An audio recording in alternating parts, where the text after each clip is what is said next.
Hi there, welcome to this focused video looking at the meaning behind external trauma and the feeling of betrayal, understanding the meaning, the importance behind it, as well as the effect that it can have on a survivor who has already gone through a very challenging time in the past.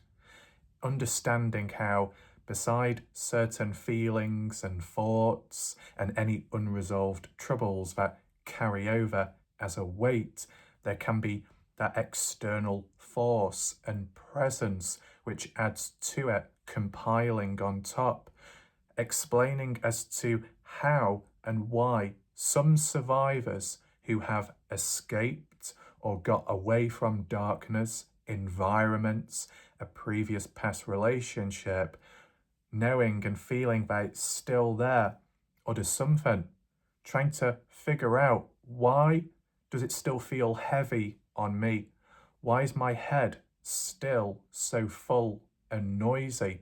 Why does it feel like that there is the presence of something around me? Like it's not just inside, but it's when I look around, certain reminders. It's what I hear, it's what I see, it's what I can smell. Now, previously, I've done videos on triggers within the environment, but this time round, metaphorically speaking, it's closer to home. And this video is going to explain how it links to the form of betrayal and how it links to external trauma, what continues on, the causes, the effects, the meaning behind it, and most importantly, the healing. Okay? So, welcome to anyone that is watching, and even in this live premiere, I do appreciate it if you manage to come across videos like this. If you are interested in the themes and topics, any issues talked about or references, I have done some coverage on already in regard to PTSD, complex PTSD, trauma, recovery, even OCD, additional, challenges along the way which can enhance and make it harder on the original issue faced. If you want the full playlist, which looks into things like that, it's available top right corner where the eye symbol is up there. If you click the eye symbol, you'll get a drop-down menu box with the full psychology playlist and the odd video attached as well underneath. But right now, we just need to focus in on the aspect of external trauma and betrayal, understanding the origins, the meaning, and the depth. And I'm going to do it bit by bit today. We're going to do it at a steady pace and just to provide that perspective as well. Because in understanding the core issue and the feelings associated with it, it can help those little steps in recovery, or at least dealing and coping along the way. I just want to say that if at any point it gets difficult or a little too heavy, you're more than welcome to pause the video, take a break, have a moment, stand up, stretch your body, allow the blood flow to go around your body, even do certain breathing if you're able and want to. Slow, steady breaths, and then if you want to resume, you can. Just know that this video will always be up and in the playlist, so you can always return back to it to finish the video off, or if you want to re-listen to it. Because the important part is, and it would be said any other time, is that in regard to the healing, the recovery, and the coping, it's not an overnight fix. It can't just be done in one go. Similar to the exposure of trauma and the impact that had, that can, in some cases, last and take some time. And such as with a relationship, a bad one, a bad ex, where there was mistreatment, maltreatment, if there was forms of abuse, physical, psychological, mental, it would have been wearing and chipping away at a person's mind their thoughts and overall feelings. Slow but constricting.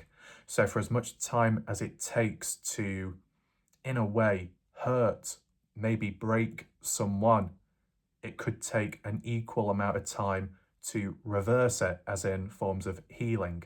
So these videos can always be rewatched if it's something that you want to do. At the end of the day, it is your choice. The videos are there and the playlist, okay? So, what is the meaning behind external trauma and betrayal? External trauma is what's perceived and felt around the survivor, that where they once were in an alternative environment, they may have moved on since, but the feelings have not left, and in some cases they may have intensified.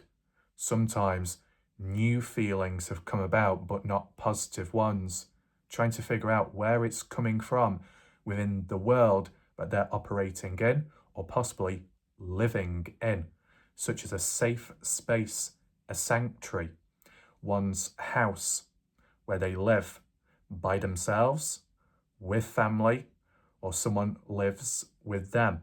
Under those circumstances, when more than one person lives under the roof of a survivor, it could be triggering for the survivor under the circumstances of betrayal and external trauma. How people in the present associated with that survivor in the location, proximity, can indirectly link back to the past. So whilst the survivor has escaped previous darkness, whilst the survivor may have gotten away in some way from a bad partner, an ex, that who they're surrounded by now should be a positive, but how they feel indirectly. Maybe a survivor can't establish or associate the link, but they can feel that there is something off in the atmosphere, the environment, those negative vibes of anxiousness, worry, any confrontation, and the trauma response to it. That a normal argument or a normal falling out between sisters, brothers, or friends, or family members can be normal and is often resolved, and it's not a big deal. But to a survivor, it is more of a big deal because it might be something similar to what's happened in the past. That's just one trigger, but it's also the name and face associated with that confrontation and the power they may supposedly hold over the survivor. That's what the external trauma can be, what's around the individual when they wake up, when they go to sleep, and in between as they go about in their day. It doesn't always have to apply to familiar faces or one's own home. It can apply to just in general when out, if there is a sense, a vision with eyes, seeing an object which reminds them of the past or a previous person, like a bad partner, hearing a certain sound or a piece of music which makes the survivor feel anxious or sad because it's bringing them back to a memory in which that piece of music was played at the time of when a traumatic event occurred or when there was a form of mistreatment, or even possibly the after effects of a traumatic event and music was played then, maybe when out and about on a car radio, a neighbour next door, music, a TV show, an advert, a movie, something that was consumed and experienced at the time, in which when it's presented now unexpectedly, that unexpected memory relapse, triggering a fragment from the past in a brand new environment, bringing the survivor back to where they once were and how they originally felt, and not in a good way. That can be the feeling of not being able to escape, or that the past is haunting them. It's just an unfortunate situation and likely a coincidence that the past hasn't truly caught up or followed. It's just that a separate event or moment, a separate factor which is consumed, as in listening to, smelling, hearing, or feeling, or seeing, is associated and linked to that person's perception and their brain in processing it and being reminded of what was similar to the past, associating a piece of music to what was played back then, and then realizing when it was played, why it was played, or what happened at that time. So that's what can create that external trauma, more so re-traumatized, you could put it. So whether that be at home, whether that be out in public, whether it be in a workspace or around clients and colleagues, it can unexpectedly happen because a survivor isn't in control of what's playing on the radio. A survivor isn't in control of what they will smell next when passing by a shop or walking through a park or visually meeting people, brushing past people along the way, and there's a certain scent or a perfume or an aftershave. Those things are out of an individual's control. But when they experience it, they're brought back to the past. So it can make the individual feel like, why is this happening to me? Why is it that whenever things get difficult or when things are starting to get a bit calm, when I run away from my thoughts and feelings, or when I can run away in a good way towards something brighter and more positive, I'm instantly brought back down, dragged back down, put in my place supposedly, made to feel a certain way, all because of an external trigger in the environment around me. It's so annoying, it's so difficult and frustrating. I just wish I could shut it all out, or I just wish I could avoid all of it. That's what can happen. Now, in such circumstances where a survivor can't escape it, if it was to be in such an environment which is associated with their safe space, like where they live, it can be tricky. And that's how it can link to the presence of maybe living with people or others living with yourself. That entrapment, that toxic cycle. And some people could say, how can family members and friends be toxic or negative or bad? Shouldn't they represent safety, security, stability, and positivity? If it's close ones or even loved ones related by blood, surely that is better than what a survivor was with in the past and isolated by like one partner. It doesn't always work like that then. In some circumstances in life, you can get on better with strangers than your own family. Sometimes friends, not related by blood, become your family compared to your real family. And other times it's the other way around. It's different for everyone. But in the mindset of a survivor who wants security, safety, reassurance, stability, reliability, a safe space to breathe and to not be judged, if they're around other people or others are around them, it kind of breaks the boundaries and it kind of creates the feeling of no privacy, not being able to express oneself, not being able to talk properly, not being able to chat with one's self. You know, like when you talk to yourself within reason, when you think out loud, feeling like you can't because the walls are listening in, literally because maybe in the next room a family member or even a friend is present. Feeling restricted in your own house can be somewhat re-traumatizing to the past, in which a survivor may have been made to feel that they couldn't do things and that they were always being watched wherever they go, whatever they say, whatever they're thinking, even if they were to try and think out loud or express emotion, constantly monitored and judged for how they behaved in their own house. For a survivor who may be going through that in the moment can be re-traumatizing, triggering, and very frustrating, especially if it was, well, it doesn't really matter to be honest, but in a situation where a survivor has their own place, it's their home. If they have welcomed or invited a person as a guest, or whatever you want to call it, a friend, or more so a family member, temporary, long term, there should be a level of respect and consideration for the survivor, their wants, their needs, their struggles, for communication to be explored and open. But understandably, depending on the circumstances, it might just not be possible for the survivor to express themselves. So the others that are present may just not know. But I said, we're talking about toxic people and it becoming a toxic environment.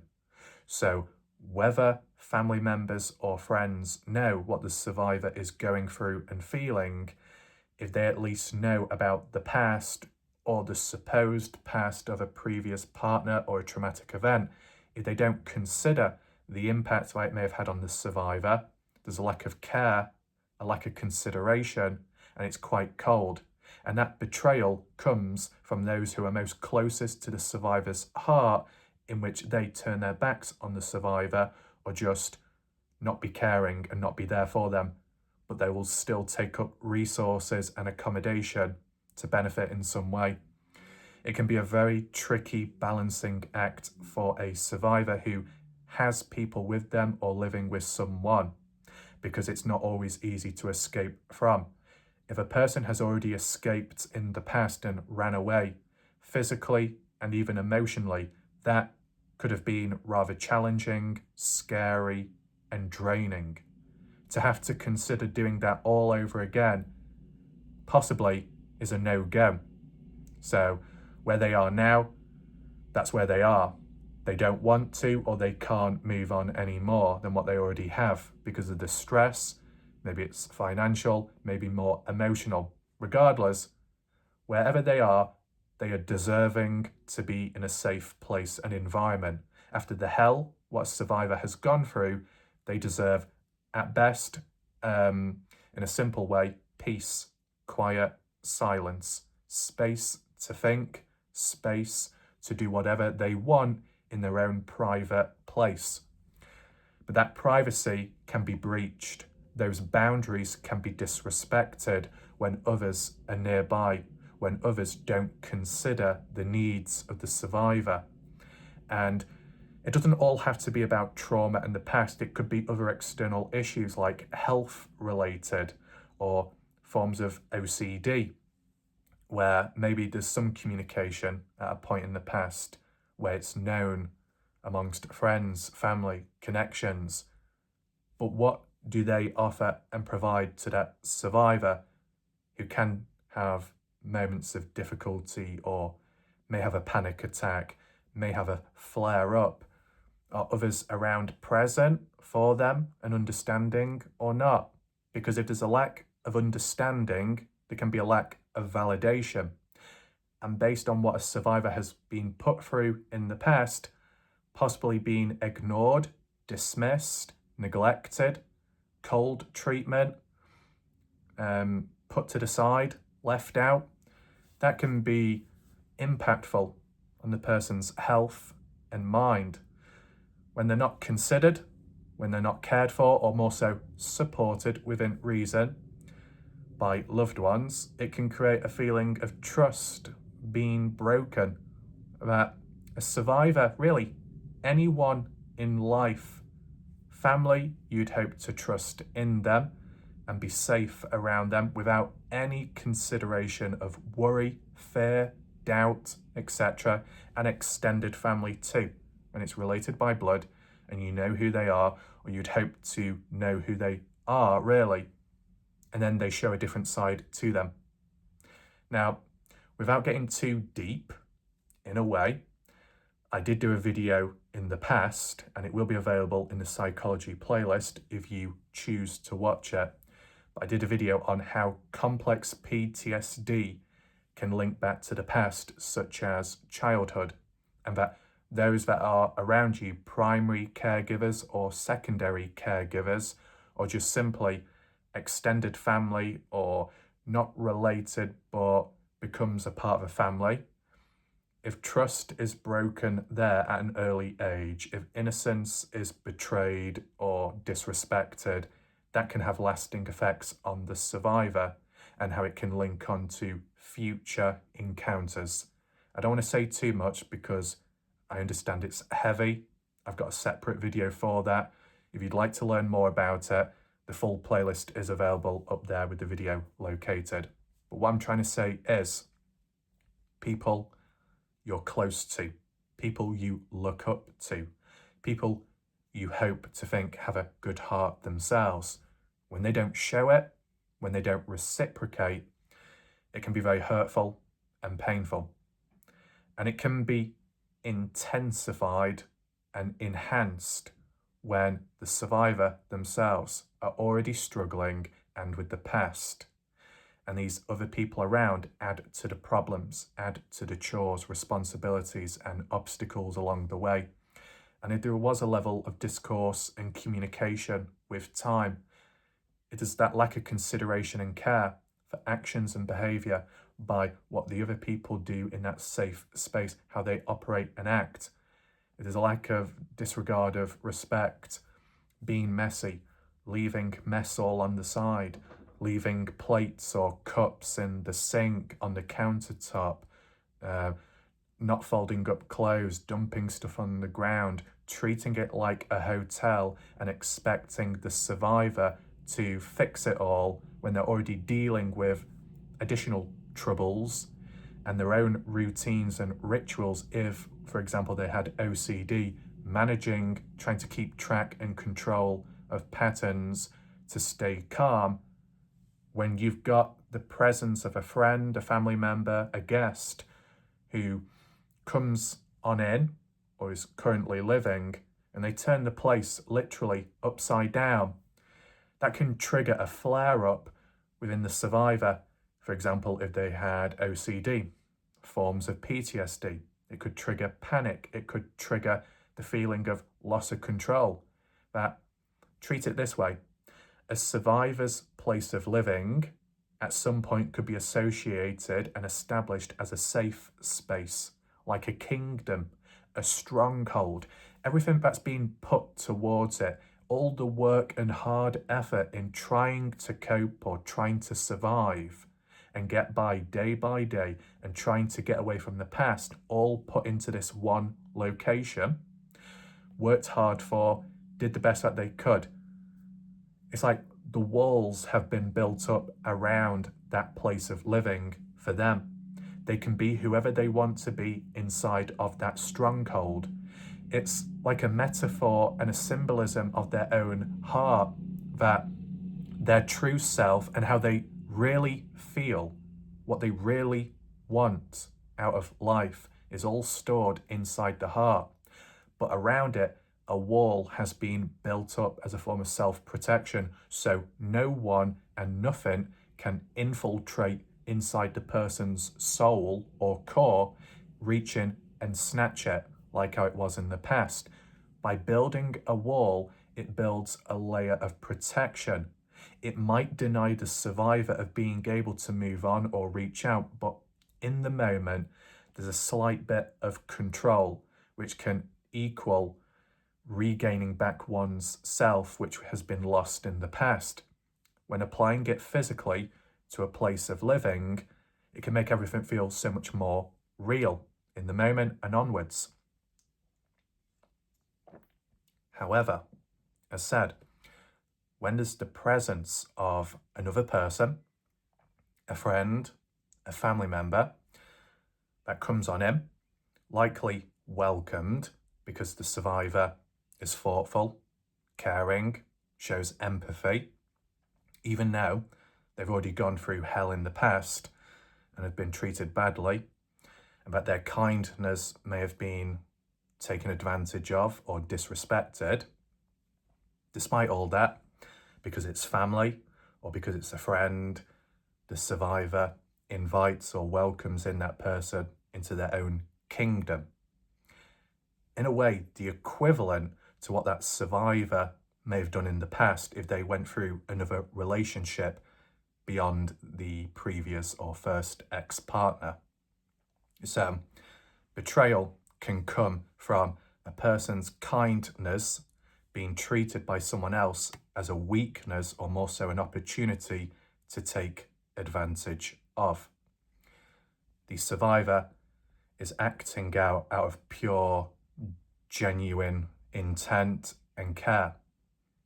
No harm, nothing, just positivity or a neutral form of caring and helping others, putting other people first before their own needs at some points. In the moment of when a friend or family member is welcomed in, whether that be because they may have nowhere else to go, or it's temporary, there's another reason, could be anything really.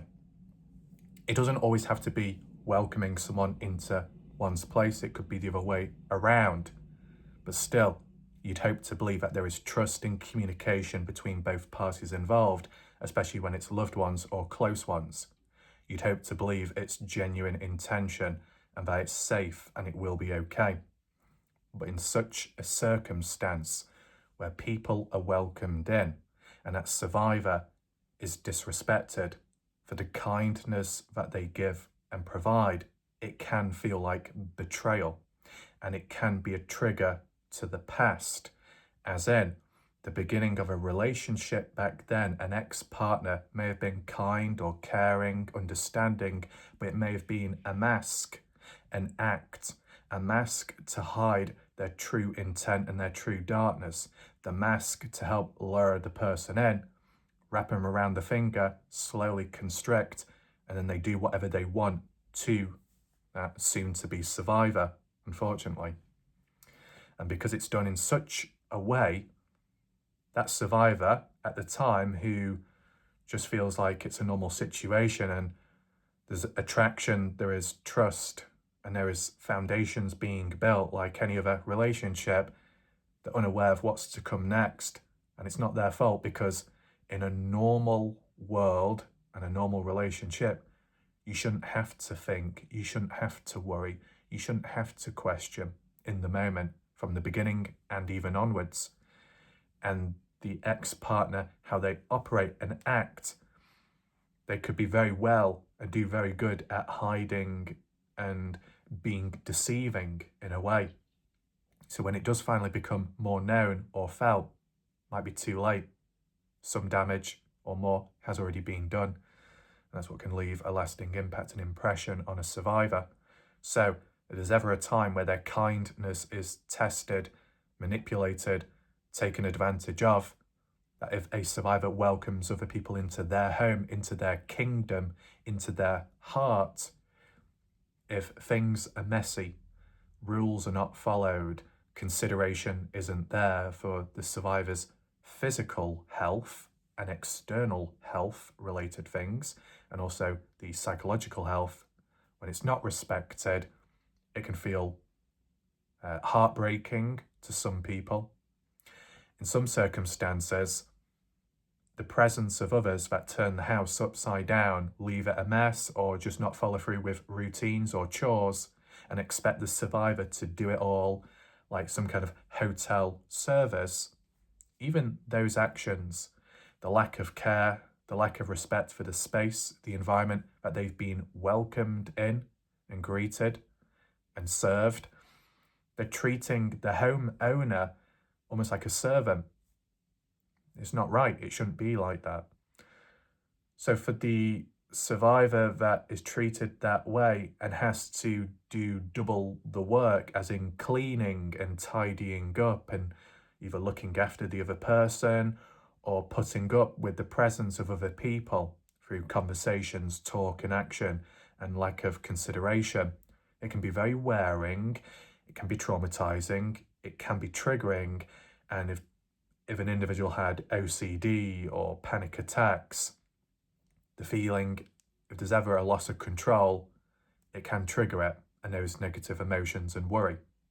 And the triggers and the loss of control can stem to the visual sense of, this is my kingdom, This is my house, this is my safe space, and it's under attack, not just by strangers, but by people I let in, the same way as people I let into my heart in the past. And they've taken it, they've grabbed it, they've turned it and twisted and ripped it out. And they're present still. That's how it can feel. In other ways, it can feel like they're present, someone I look up to, someone who is related to me by blood or more. It should be fine and good and safe and positive. Maybe the company of someone else can help drown all the noise out and the struggles. But then, the way they act, the way they disrespect me, disrespect the place, not clean up, not tidy up, not collect things, not do favours or chores, but expect the other person to do it all, as in me. What good is that? You know? That's how the internal monologue could be for a survivor putting up with all that. Now that's just the action base, as in the moment, in regard to the lack of respect and care and consideration. A breakdown in communication, breakdown in boundaries too. Survivor feels a loss of control, that their one safe space is under attack, and if they lose that, then to them it may feel like they've lost everything, and that can be really hard. In terms of dealing with it and resolving, that can also be very hard, understandably, because of who it is. And to a survivor or an individual that is a kind person, and they can't see the unkindness in others, or they try not to because it impacts them deeply, that they themselves find it very hard to be unkind, but if they did have to put their foot down, it might be a step too far. So the cycle continues. But there is perspective, there is healing, and I will list that later on in the video. So if you want to stick around, if you're able to, that'd be appreciated. But we still need to understand the causes of all of this. Beside the environment where it can be triggering and there can be trauma-related experiences, it's also the social circle, the social presence of loved ones or friends that are close by, living or hanging out. It's their behaviours, their attitudes, their actions, or even lack of action, which can be triggering, which can add to the weight and compile to the struggles of that said individual as dealing with the symptoms. So, put it this way, comparing the past with the present in a toxic environment, because look, you can have it where loved ones, family, friends may know of the past, but they don't consider how it impacts the person still to this day. And that can feel rough and hard on the survivor, that feels ignored and not validated. Because beside being told, oh, it will be okay, oh, it will get better, oh, you should be better by now, none of that helps. What really helps is being validated, understood, believed in. When it comes to the friends, family, paying the survivor off with gifts or little presents here and there, that's temporary, maybe a little boost of dopamine release, but ultimately it doesn't heal or fix the situation or the past. What ultimately helps is being validated, considered, acknowledged, and remembered.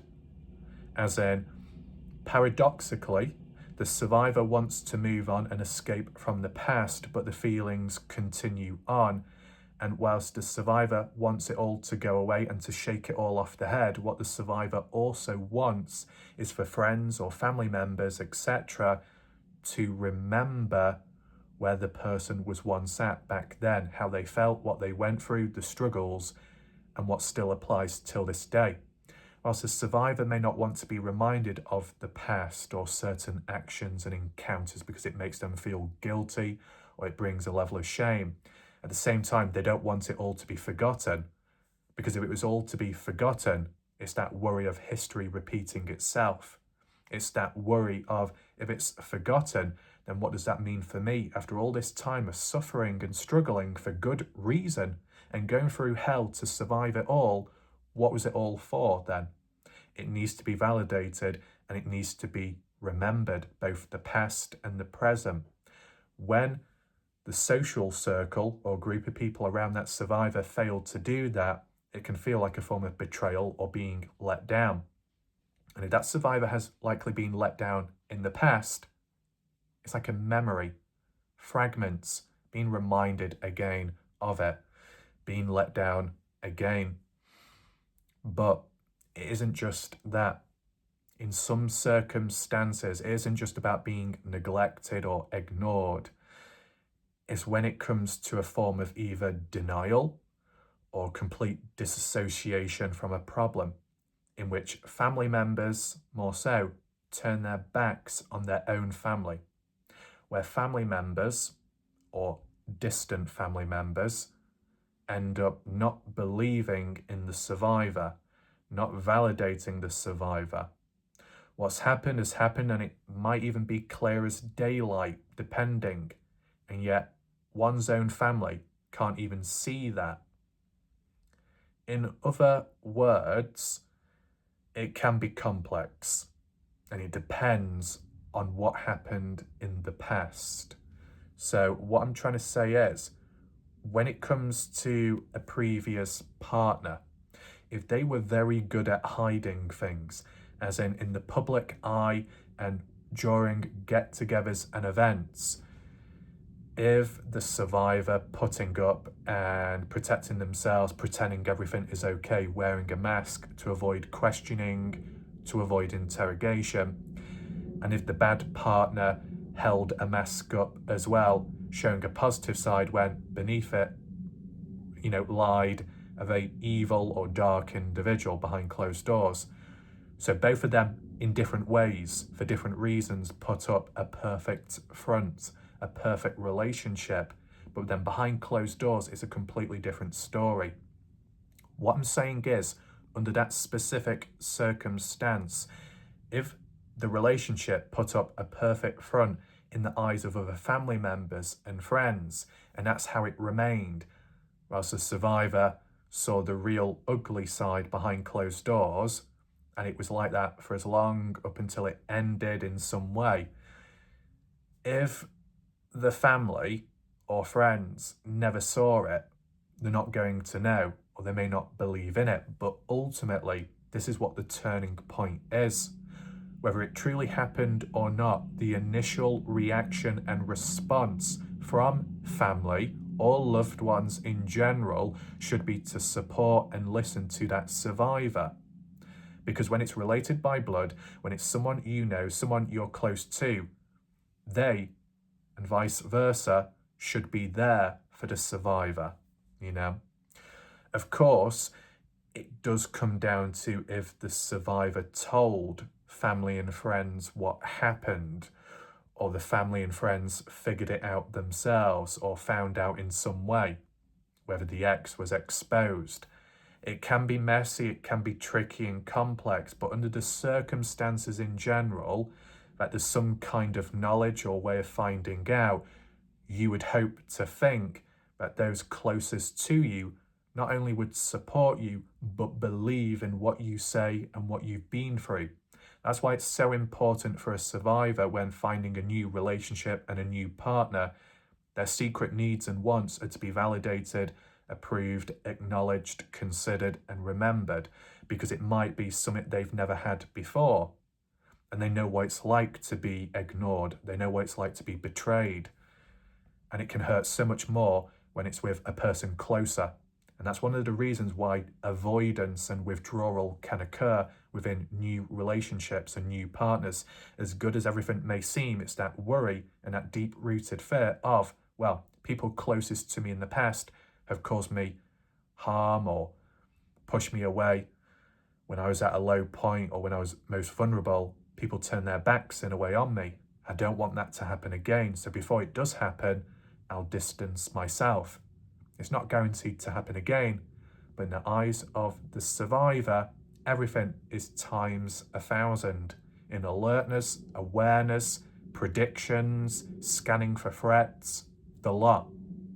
So, when referring back to the origins of the past in a bad relationship, going through all kinds of daily struggles and on the receiving end of very bad treatment, if at any point that survivor broke or reached out for a hand, in some way, if they got that chance, if they had that moment, what should have happened is for family and friends to believe in them, to support them.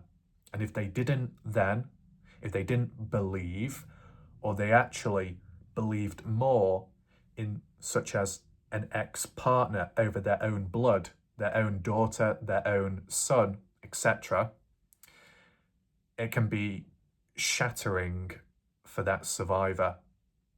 The last safe place, the last hope taken from them. I do understand that is very heavy and difficult, but it does need to be acknowledged, as in understanding how deeply impactful it can be for someone in that position, or what they've once gone through in the past, and why things can be so tense and difficult in the present, and how it can be impactful as a traumatic external experience when in that safe place and welcoming in the very people that may have turned their backs on them in the past or just didn't consider the same way. In some circumstances, when it gets a little bit more complex, events involving the ex-partner or someone from back then who was once first introduced to survivor's family and connecting as like any normal relationship, pulling all the strings and putting on a very good display, just like how they may have done to that survivor, just to the survivor's friends and family, making it all seem so perfect and great, winning over the survivor's family and external family. Very tactical, that is. In some circumstances and cases in life where a ex-partner puts on such a display, acts like the perfect best thing ever, to the point of convincing the survivor's family members that that ex-partner can do no wrong, is perfect. And whilst it could be as a bit of a joke or an inside joke, but a sly dig at that survivor or soon-to-be survivor at the time, where their own family or friends kind of make the dig or joke saying, look at your partner, look at how perfect they are, you should learn a thing or two from them. Whether it's direct or indirect, that reference, that can be extremely painful to the survivor. To be told that the person that they're with is perfect when behind closed doors they know very well that they're far from perfect because of how they treat the survivor, because of how they treat them and all, and so on. Whether at the time family, external, are aware or not, those references and words in the past, back then when it was all going on, can be very triggering. Being told that that person's good for you, being told that that individual can do no wrong. But do they know? Have they seen it? Have they been on the receiving end of the mistreatment? Likely not. In some circumstances, they've been deceived with a shield, a mask of security, safety, high standards, high value. But to that survivor, they're not getting that performance or act behind closed doors. They're getting the opposite, being disrespected, being objectified, being maybe overly sexualized, being taken, innocence, everything, without going too deep again. But you get the idea, right? In some circumstances when it may leak out or something comes about or known of, if that original portrayal had been, displayed by that ex-partner, putting on that perfect front, somehow leading to a psychological response and effect, influence on survivor's family and or friends, where they're completely convinced that if anything was to happen, or if anything was to come out, as in what's happened behind closed doors, mistreatment, maltreatment, that possibly a survivor's own family or certain members or certain friends wouldn't even believe it, or turn a blind eye, or show a form of denial, a self-defense mechanism, whether it's done with intent to cause harm to their own daughter, their own son, their own niece, their own whatever, right? Their own friend. But maybe the denial in some circumstances is because they can't believe what's actually happened and they don't want to accept it. They're protecting themselves in a selfish way from accepting what's really happened, so they could be there to comfort that survivor. They're putting their own thoughts and feelings first because of what? A feeling of shame or guilt for allowing that person into the family, for welcoming them in, for embracing them, or falling for that nice act, that good guy act, that good girl, good woman act, whichever way round it is, right? But in that moment, it's not all about them. It's about the survivor and what they've gone through.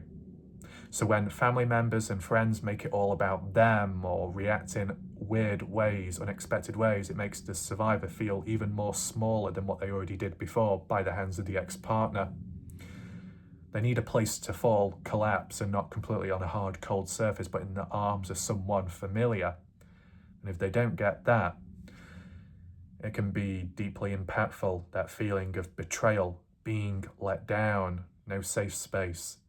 So if in the future, at some point, scratching and clawing and surviving and coping, when faced again with a similar situation, maybe, that the environment or the house is under siege by the presence of someone, to that survivor, despite the past, they don't want to be unkind. They still want to be kind and positive, be the person that they always have been, be the opposite of that ex-partner from the past. So it doesn't define them.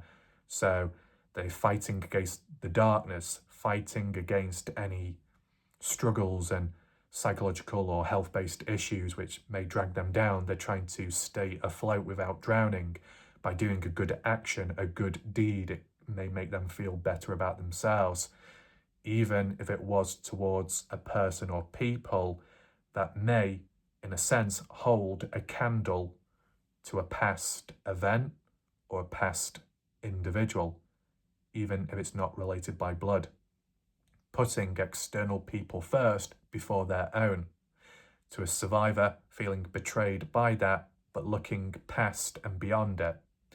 Whether that be as a means of forgiveness, forgiving them, or forgiving themselves as a means of gaining peace.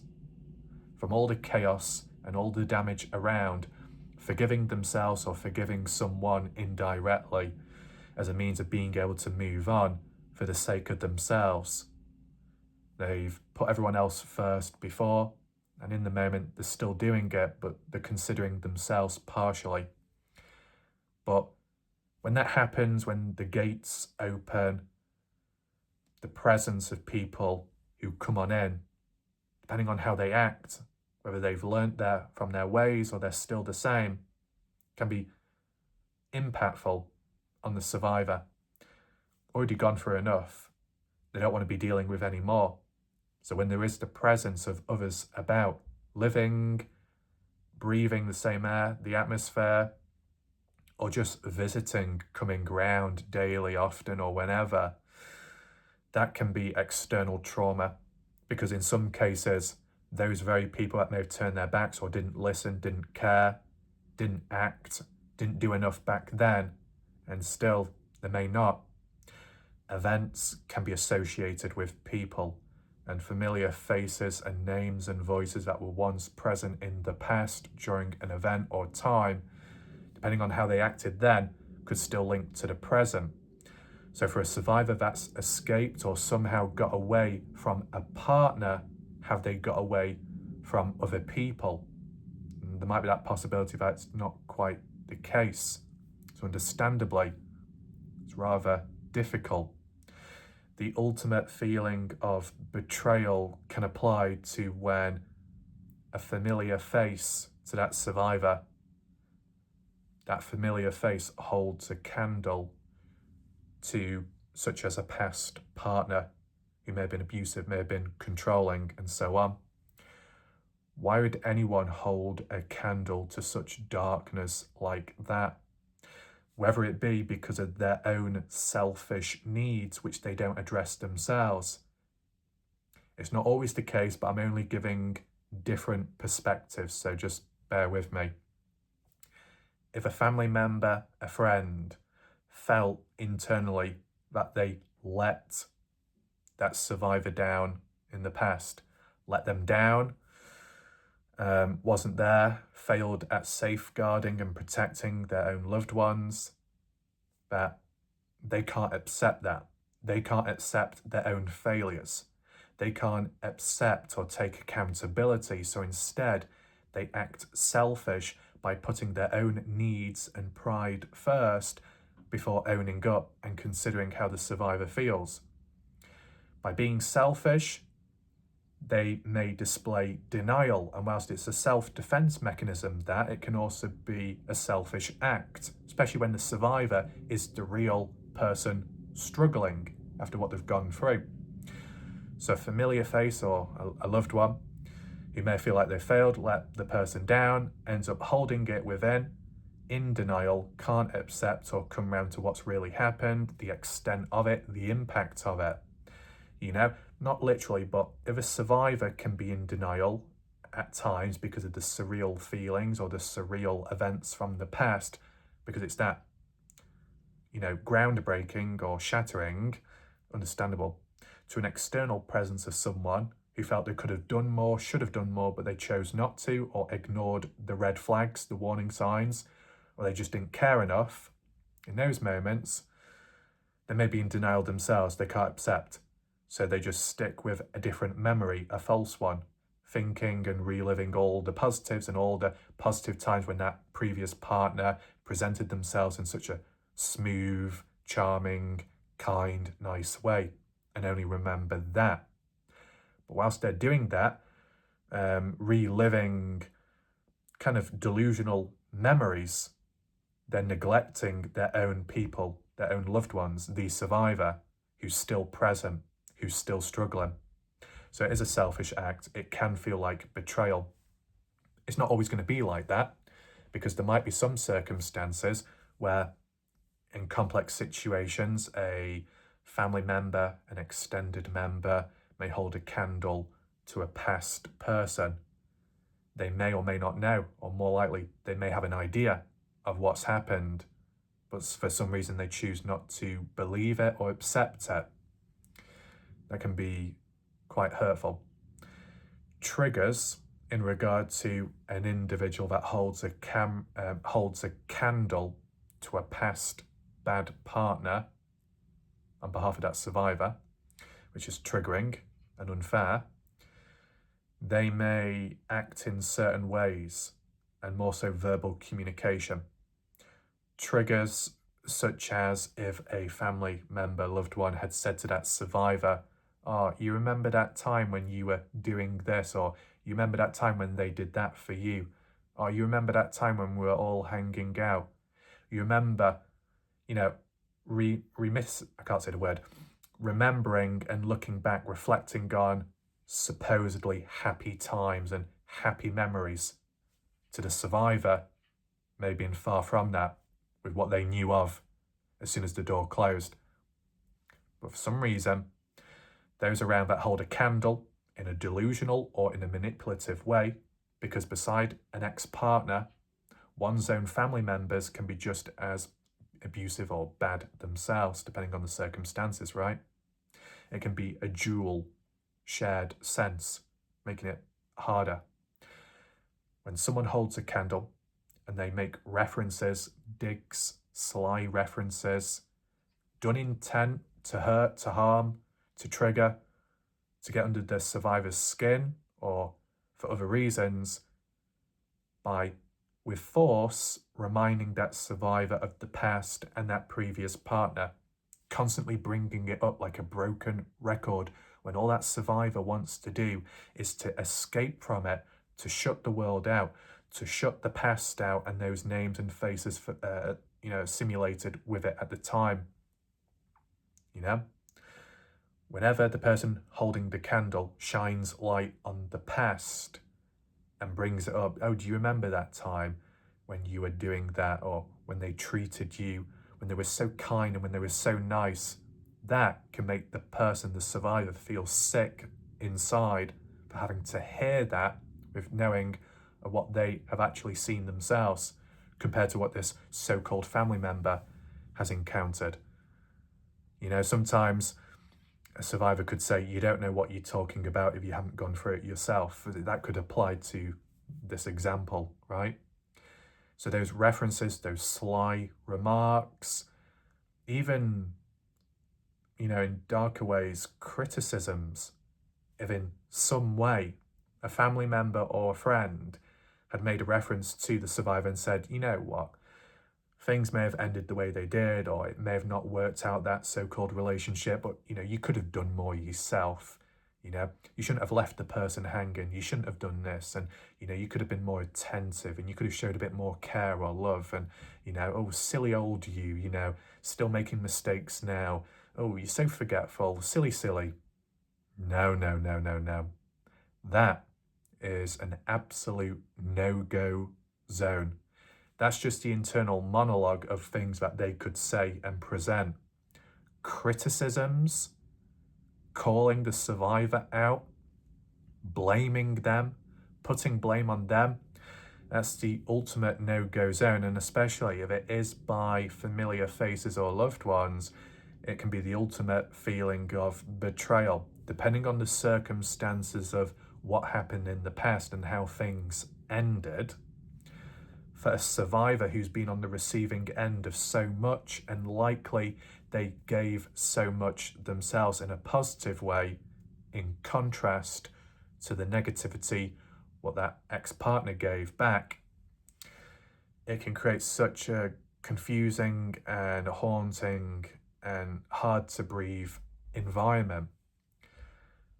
Surviving back then and eventually getting away from it in some way or another, to then end up being accused or blamed despite giving everything you could, your heart, your blood, your soul, to that person, even when poorly treated, even when things didn't work out, even when things were dark and so on. To be in a situation where, with what's happened back then, giving so much in a good way, to now in the present being told it wasn't enough, or there was still mistakes made, there were still fine details in between the lines which could have been adjusted or done differently to get a better outcome, to maintain things. If in some circumstances a survivor has survivor's guilt, if a familiar face blames them, no, that's not going to help whatsoever. Understandably, it's going to really intensify and flare up the feelings within that survivor, literally. They may have already been blamed, or they blamed themselves for how a relationship went, when, even though it might be hard for them to see it, they did nothing wrong, or there's not much more they could have done it differently. They already gave enough, they already showed enough love, support, being present. They already made enough sacrifices as it was, sacrificing all kinds of stuff. And I don't want to go too deep there, understandably, right? Because I know it's heavy. But to a person that's gone through it, they will know what they've done, what they've given, what they've provided. And yet, in some way, it still supposedly wasn't enough in the eyes of a family member or a friend that is critical and blames that survivor, or just mentions sly little digs and references, almost like as a form of competition. Now, it can happen at times in other circumstances, and in some ways, I can relate. There can be times where some family members may put you in competition with another person that's not even within the family, by blood, comparing the achievements of one another, comparing the progress of one another, how family members can look up to a stranger or a neighbour before your own self, that they look up and put someone on a pedestal outside of a family compared to you who's related by blood. That feeling of betrayal, stabbed in the back, completely assaulted and insulted to the maximum. That can apply to this type of situation. Being blamed, being critiqued, being fine-combed over and analysed. In other ways, it can just simply be triggering to the survivor because there might have been a time in the past where they were critiqued by the partner, as in the one with the symptoms, giving everything, being kind, being nice, being positive, and yet, no matter what they did, all the good actions, any romantic gestures, any gifts, small-scale things, just being there, being present, that bad partner still managed to find a negative in all of the positives and focused in only on the negatives, making the survivor that went to such a great effort at the time made to feel so small in the moment and so devalued, undervalued, and underappreciated, and more. In the present time, when a familiar face holds a candle to the past, and they're shining light in the wrong way, in a blurred sense, by anything bad that happened back then by the hands of the ex-partner was actually by the survivor. That's how it could be twisted. Or anything that went wrong or bad in the past is being aimed towards the survivor as if it's their fault for it. That is not right. But sometimes that's what family members, it's what friends, it's what people you look up to can unexpectedly do. So it can be an ultimate feeling of betrayal, and it can be very wearing, and it can link back to previous times. Different faces, different people, but the same actions applied. So if ex-partner had complained, critiqued the survivor, even though good actions were done and care was considered, those negative points chip away at the survivor, the one with the symptoms. That chipping away indirectly makes that survivor question themselves, their own worth, and are they not good enough? What they provide, what they do, is it just not enough? That's the image that can be portrayed and how a person can be made to feel. And whether they overcome it, they heal from it, or avoid, escape it, they're reminded of it all over again by the hands of family members, friends, whoever, in a shared space, living together, in a social circle, at work, wherever it could be. That re-traumatization, those triggers creating that external trauma through action and words. On the sideline, forms of actions by those that betray. Not just holding a candle to the past, but maybe even keeping connections with family of family. If there is an ex-partner with their family, normally integrating all as one, when slowly building foundations between one another, whether that be through marriage or even before that. When people stay in touch, when exes and parents stay in touch, it can be a very uneven ground and very unsteady and shaky territory, even when it was just a simple breakup. When it comes to bad treatment and beyond, it can be so much more complex to deal with. At times, the ex's parents can be very, very emotionally biased and blinded. In some sense, it's understandable, because they would hope to think that their son, their daughter, is an angel, a saint, but it isn't always that way, is it? They could be in denial, they don't accept it, and they blame the other person instead, which is messed up. But in the eyes, the lens of a survivor, if they've got deep empathy, on the surface level, they may understand that initial reaction. And in some sense, they would hope that indirectly, that how the ex's parents or family envisions and sees and defends and supports that bad ex because it's by blood, the survivor hoped that they'd get similar treatment, even if it was biased, but emotionally and unconditionally loved by their own people. Yet maybe they're not, or at times, by some, they're not. That's a very difficult place to be. There are other circumstances where ex's family may know what really happened, and they choose to turn a blind eye, which doesn't help in the matters. They become a part of the problem, just as bad as the ex. And then that can merge, unfortunately, with the survivor's own family members or relatives and so on, all forming as one, feeling like it's the whole world against that one individual. And it definitely shouldn't be that way. The actions which can be traumatizing and impactful could be where a family member, relative ends up taking action by merging families together again, extended family of family, ex's family, a get-together, a meet-up, or simply acting as the messenger, passing on messages without the full context.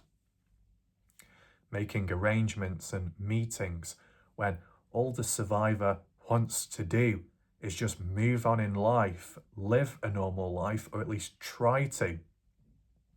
There might not be in the presence of the past anymore, but other elements of the past feels like it's haunting them. And what can enable that and make it just as bad is one's own family or one's own family members, relatives that try bridge the gap, mending the past, trying to get a form of closure for their own selfish needs, thinking it's what's best for the survivor, what's best for them, when that survivor knows or tries to think what's best for them. When there's interference, that can be triggering by taking over, taking control to the survivor, a feeling of loss of control. Shouldn't be that way. The survivor should be able to act and do what they think's best and what they want when they can, when they've got the energy and strength, and that should be respected by all others around. When it's not respected, when the boundaries are broken, and when others take control or act as a messenger without considering the thoughts or the needs, the feelings of the survivor, it can be a problem. Such as a meetup, whether that be a family member arranging it, whether it be an ex's partner's family of family arranging a get-together, wanting to hang out, wanting to reconcile, wanting to get some closure or anything like that. The survivor deep down may not be ready or wants nothing to do with them. And that's very normal. Wanting nothing to do with people from the past is very normal. There's nothing wrong in that. But if the survivor's family members, relatives, etc., think, well, it's what's best for them, there needs to be a reconciliation. There needs to be a form of getting together, sorting it out, or just simply hanging out, staying as friends for the future. And through verbal, emotional blackmail and manipulation, one's own family can use it against you. That they could say to you, oh, it would be such a shame to break up an extended family when we got on so well in the past. It would be such a shame to lose out when enough has already been lost in life. We shouldn't be breaking down things and moving away because life is precious and short. And, we've seen what's happened to other people through time. We need to get together, band together stronger than ever, put on a united front and those people are good and are good for you, and they should be in your life. Don't let them down. They haven't got much anymore. They rely on you. They need you. They like you. They appreciate you. No, no, no, no, no. That is the highest form of emotional blackmail and manipulation and betrayal, when it's your own people that use it against you to try and convince and persuade you to do something you don't want to do, but they force it in such a way where you're either made to feel bad, made to feel sorry, made to feel like you owe someone a debt, and it's the least that you can do, when ultimately you don't owe others shit. I know that is a bit unprofessional to say in this video, but you know, a survivor, with what they've gone through, they don't owe people much at all. What they owe to themselves is being able to have peace, move forwards and heal, but understandably it is very difficult. So with verbal behaviour, actions, taking control, triggering behaviour, in and out of the house, that is external trauma. That is forms of betrayal, what the survivor may go through. Now, when it comes to healing, that's the ultimate part, right? As heavy as all this was, it needs to be matched and paired with healing and recovery and coping along the way. Every situation is different and encounter. So, I've got some examples and we'll go through them bit by bit. However, there's like a two-step to this, as in healing from toxic people such as friends, or more so family, relatives, and so on, and then healing from betrayal, okay? Both go hand in hand, but they need to be looked at and assessed bit by bit. So the healing from toxic people, a form of distance and boundaries need to be associated and acknowledged. But to a survivor that wants to lay down boundaries, distance and rules could be difficult, because their own ground rules, and like in the house, their kingdom where they've welcomed people in, those same people didn't respect those rules to begin with. So in some circumstances, communicating with others, laying down those boundaries, that want and that need for space and distance, so that the survivor can pull away, have their own space, their own privacy, whilst that can be applied and that communication can be given to family or friends, that you'd hope to believe that they would respect and listen to it and acknowledge. In some circumstances, if it's more complex, deep, they might actually disrespect and go against it.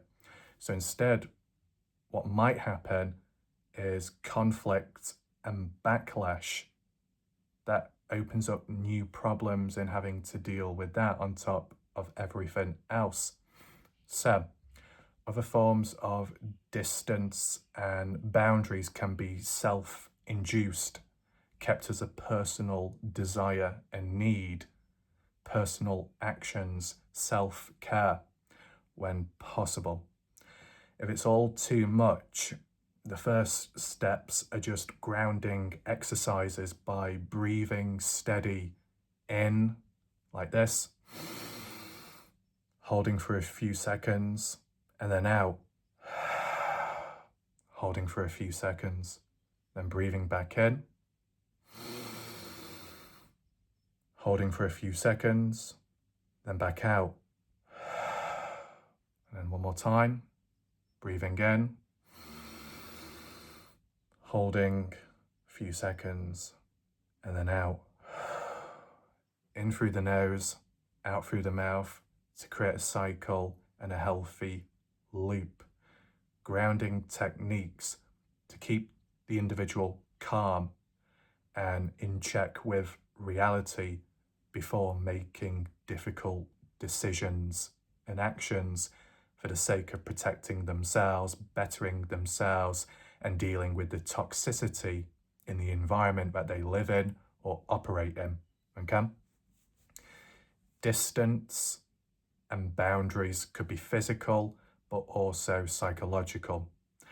Trauma responses and self-defense mechanisms of distance can be the freeze response, isolating, withdrawing from people and more so loved ones, including partners and good people.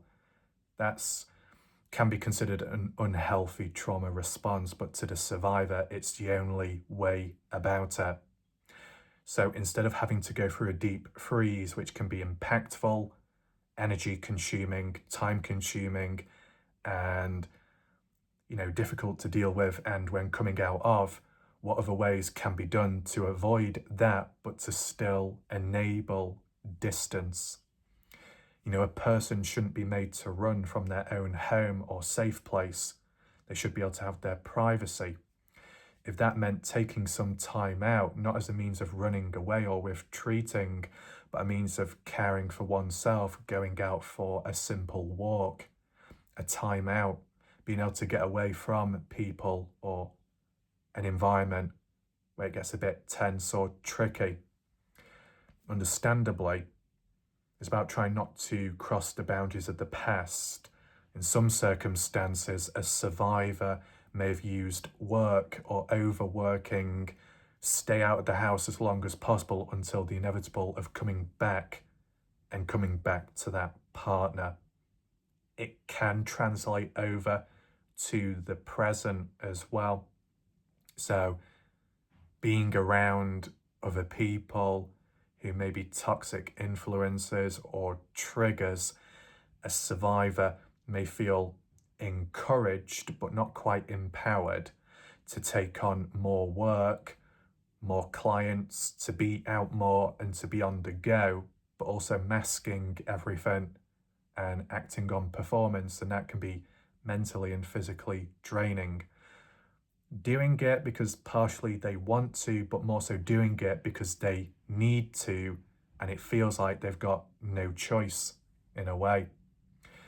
That possible feeling of dread of going out and knowing that they've got to come back to that place that they called home, or still do, but unfortunately in the moment it's been invaded by the dark presence of family or friends that hold a candle to the past, when they should actually be holding a candle and support to the survivor, because they're the one that's ultimately gone through it all.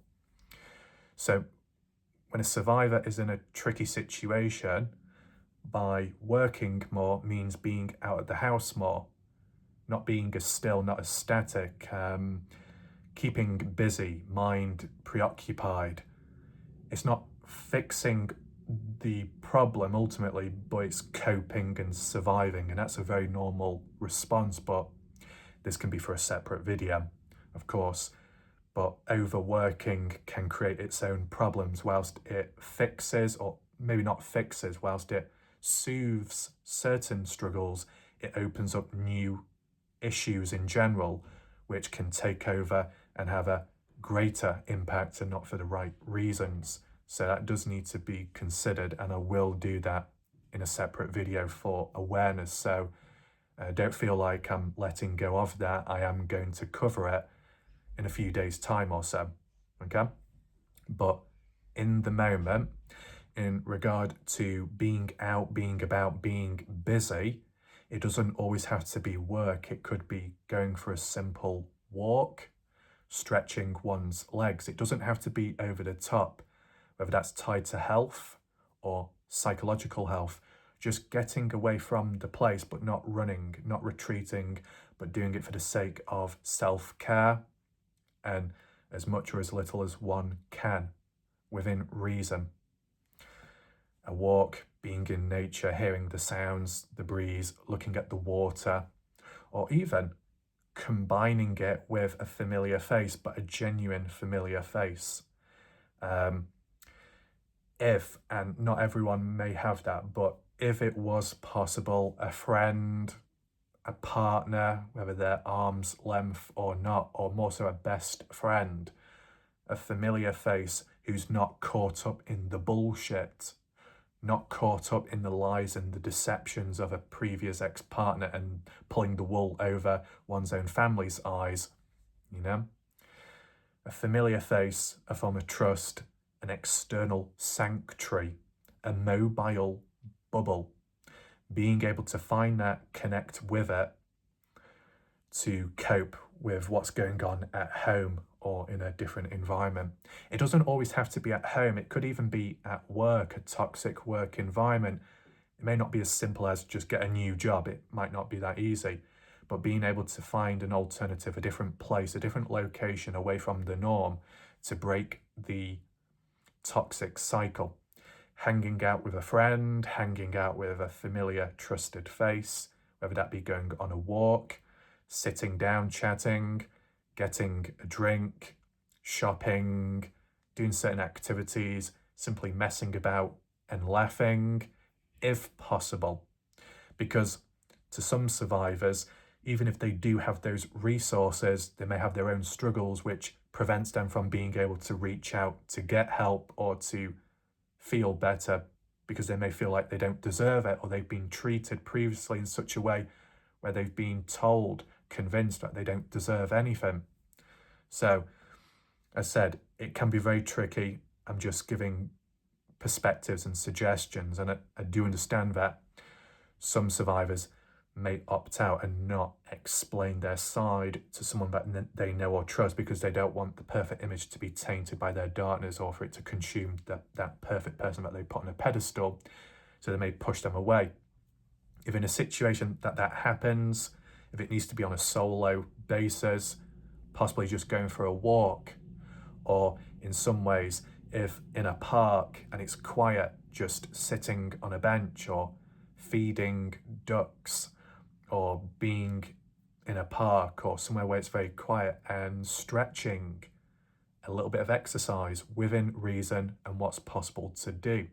Exercising the mind, exercising the body, a bit of a distraction, but away from the noise, away from everyone. Being able to do something on your own terms, at your own time, at your own pace, with or without another person. It could be considered creating that space, those boundaries, that distance from the toxic people can have a bit more of a calming effect. Just that little break time, whether that be multiple times a day or once a day, it just breaks that cycle until something changes, if there is a chance, right? As well, by establishing those boundaries, and even if it meant turning your phone off, putting it on mute, not always being at someone's beck and call, not being someone's servant when you may be the homeowner and they've been welcomed in, putting your foot down in a non-invasive way, putting your foot down in a non-demanding, non-confrontational way in the moment, prioritizing yourself and your time over other people, those that don't deserve your time, those that have disrespected you, in a sense. By establishing those firm boundaries, whether it makes the family members and friends see things in a different light, it kind of puts them in their place from their entitlement of what they demand and what they expect themselves. By establishing a barrier and a boundary, it's reasserting power and control to the survivor passively, which in its own right is a form of healing. In some sense, as a form of familiarity, it's a more healthier way of re-regulating the body and the mind from how it was in the past. If a person has OCD or just ruminating thoughts, holding on to the past to find closure, to find an answer, to gain back control of what was lost in the past, if that's not possible or healthy, the alternative is dealing with a current new problem in a more controlled environment and style, under one's own terms and conditions with these examples provided. Whilst it might not directly target the past, it can still be associated, but more focused on bettering oneself and avenging themselves, if that's how they see it. But it's passive, it's on the sideline, but it's about gaining back control and power for the right reasons and what that person is deserving of themselves.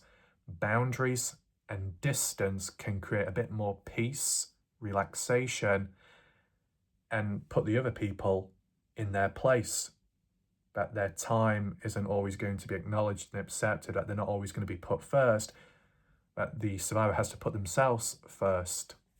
Okay? So that's one way. But the thing is, there might be a time or separate where there is confrontation, arguments and falling out. If a family member or a friend, a loved one, someone close who's shown trauma, betrayal, who may or may not hold a candle to the past, as in a partner, how they act and what they say could come across as passively aggressive or verbally aggressive.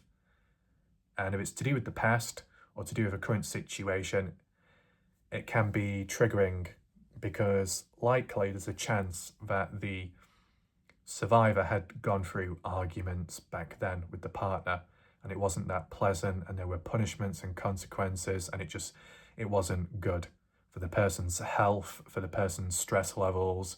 It created flare-ups and new problems. So to come across confrontation and arguments in the present, it's like a no-go zone for certain survivors who have dealt with similar things in the past. They don't want to experience or relive it again, because that's how it will feel. It'll bring back the past to the present, and it's like reliving it, which then can have its own separate triggers on top, like a chain reaction, and could link on to nightmares and struggles, and then freezing up and withdrawal. Preventing all that from escalating, establishing that distance and boundaries first, a healthier way of disconnecting but still remaining connected with one's own thoughts and feelings and needs when possible. When dealing with the conflict and the tension, though, and the resistance, brain fog can happen. Anything planned or said, working oneself up in the mirror, having a game plan, the best comeback line, knowing you're in the right, they're in the wrong. When put on the spot, an unexpected argument, the element of surprise from that said other person. As we said, the surprise element can discombobulate the mind, catching the survivor off guard, similar to in the past. And at times when a person is caught off guard, they might be more physically and or mentally vulnerable and prone to not being able to defend themselves, because it's so unexpected. Similar to if a person was in a deep sleep and they were woken up in the moment with cold water. The wake up, the panic, the startled, the confused, disorientated, because the body and the mind hasn't truly woken up yet, still tired and half asleep. So if anything was to happen in that moment, like a fight, an argument, they're not able to stand on their 2 feet properly. They're not able to defend themselves properly because they're not prepared already, and that's unfair for them. So similar to when a survivor is caught off guard in an argument, a confrontation with a family member or friend, to that survivor, caught in a vulnerable place, leads to a reaction of either shame or guilt, triggers from the past too, the worry and fear of consequences, increases the cortisol, stress levels, could lead to a panic response or a circuit board being disconnected depending on the severity. The trauma response to the survivor is to shut down or concede, even if they're in the right, even if they know that they're right, or that they partially can remember but they don't fully remember, but they feel the memory. They might just not be able to express it in words. The opposition may claim to know, or may just have a good memory. That can be intimidating and unfair to the survivor who's up against it. Up against it like they're up against their ex all over again. And if it's someone that holds a candle to the past, it might feel like a lose-lose. It might feel unwinnable. If it's in a situation where they live nearby or live with the person, because of that proximity, having an argument isn't a one-time thing. It's not a matter of having it out with them and then saying goodbye, never going to see you again. Because if they do have to see that person again the next day and so on, it's like watching what you say to someone, especially if you're in proximity to them. If you don't have to see them ever again, You could possibly say whatever you want without the consequences that can come from it. And likely, the survivor, in a sense, is intellectually present, intelligent enough to assess the risk, limitations, the damage report, as in, if I did have it out with that person, if I did somehow gain enough courage or was able to fight back and get my strength and get my breath in check and say what I really think, to defend myself, to say how I really feel and for how they are and what they put me through. Whilst considering that, it's like, but if I do go all in, or if I did try, I don't want to be caught off guard. I don't want to stumble. I don't want to mess it up. This is my moment, my time. High pressure. Whether it's be caught on the spot, caught off guard, or the pressure on oneself to try and win over in an argument or a debate, that pressure can lead to brain fog. Partially a trauma response, bit of a self-defense mechanism, and also a link to the past. Pressure, caught off guard, the past, similarities, filling the mind. Maybe as well at times when there's a lot to say, even beside being caught off guard, brain fog can occur when you've got so much to say, so little time to express. When there's so many words and expressions rushing through the mind all at once, that you end up saying absolutely nothing because the mind just goes blank.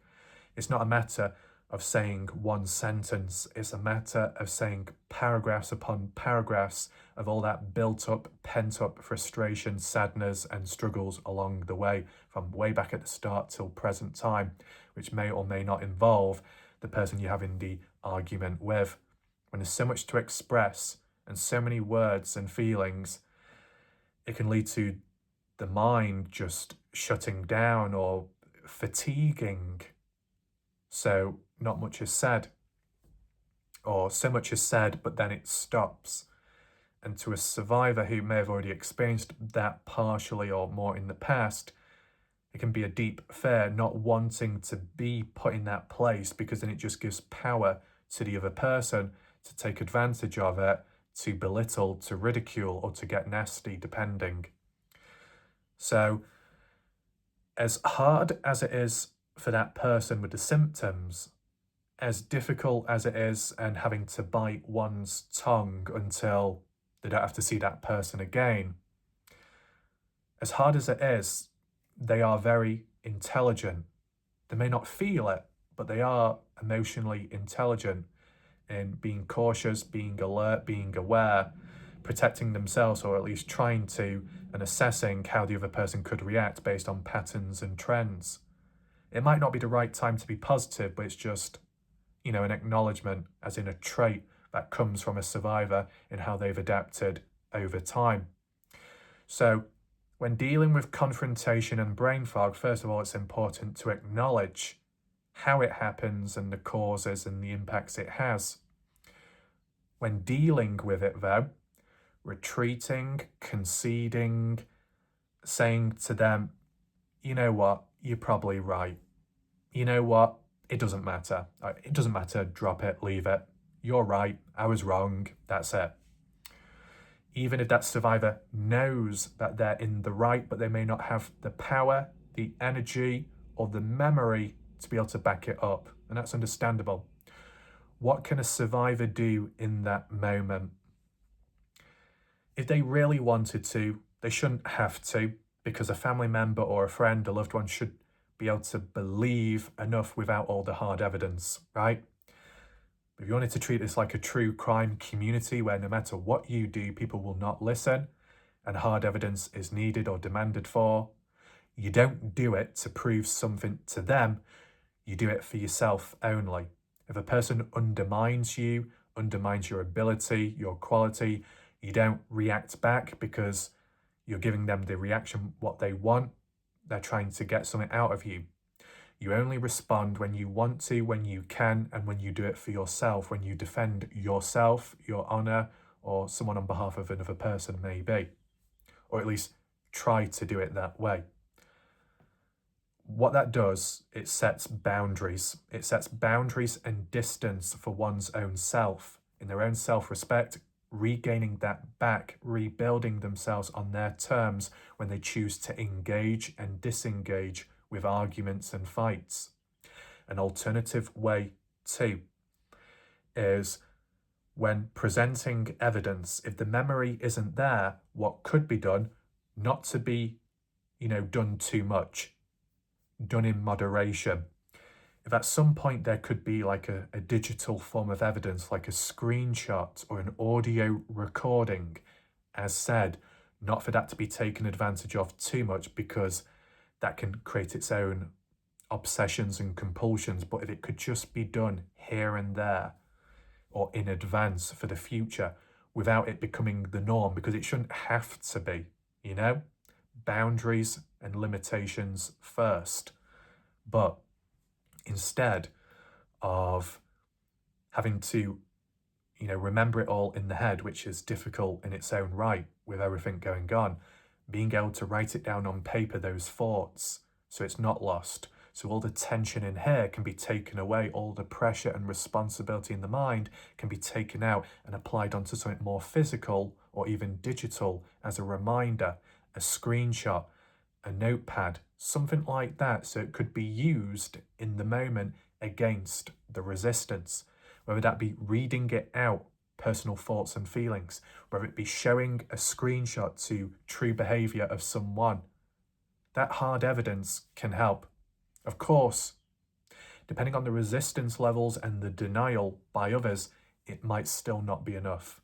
I've covered true crime cases, I've presented hard evidence, autopsy reports and documents and all of that, and people still weren't convinced by it because they were so indoctrinated with their own beliefs and denial and delusionalisms that there was no hope, there was no way of winning them over or changing their mind. And that's what goes into the next step. Instead of conceding or having that belief or feeling of backing down and letting them win, changing the power dynamics by backing down for your own worth and value and energy, choosing not to waste your energy on other humans that don't deserve it. If you're going to back down anyway, back down possibly for the right reasons or with a different mindset. It can't be expected to happen overnight, but it's something that could be looked into with time. From a stranger to a familiar face, trust the gut feeling. If it feels like a revolving door, the revolving door theory is that no matter what you say or do, even if you're in the right, they will always try to get the last word in, and they will always try to act as if they're in the right, even when they're truly in the wrong. There's no changing that. They underlyingly have their own issues. It's not your problem. It's not to be resolved. It's for them to do it themselves if they choose to.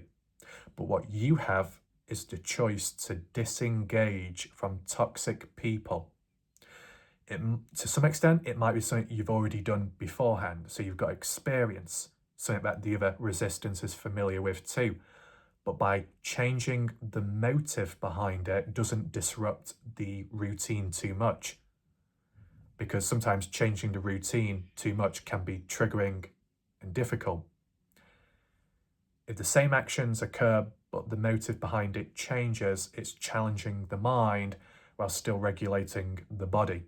So it's not too drastic, it's not too much, not too overwhelming.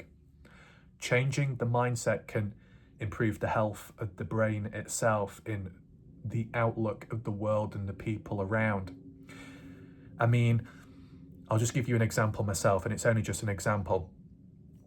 With what I deal with online and the resistance that I come across online with my roles and my areas, by choosing not to be emotionally invested to strangers in true crime, as in bad people and drama, defending myself when I choose to and when I feel the need to, but not trying too hard to always be right or trying too hard to convince people.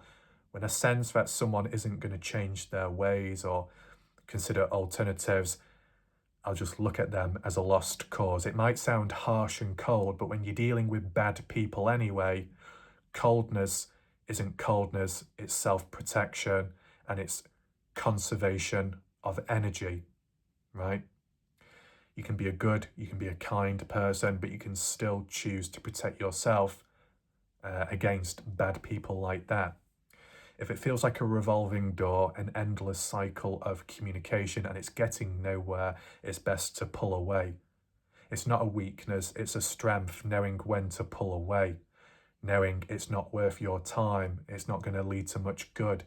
To a survivor that may do that for other reasons, in conceding and becoming small, to avoid conflict, to avoid stress, running from it. They may feel it's a weakness, but even that is still a strength to that survivor in knowing when to pull away. Even if it is for other reasons, it's pulling away to protect themselves. It might be something that they've learned with time and have adapted to, something they shouldn't have gone through in the first place.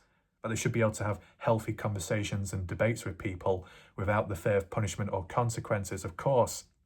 But the fact that they've adapted and that they've found a way around it, even if it's not the best way, it's a start.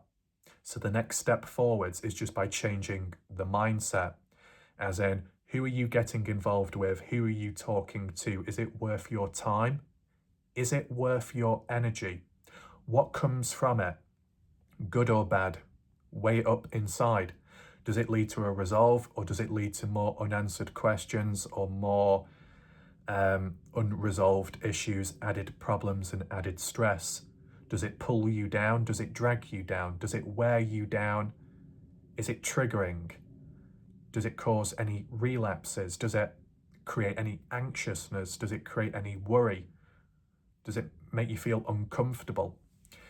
If like the boxes were ticked more negatively compared to positively, then that might be the rule to disengage from that argument, or to not even begin it, to start with. This isn't about encouraging running away all the time.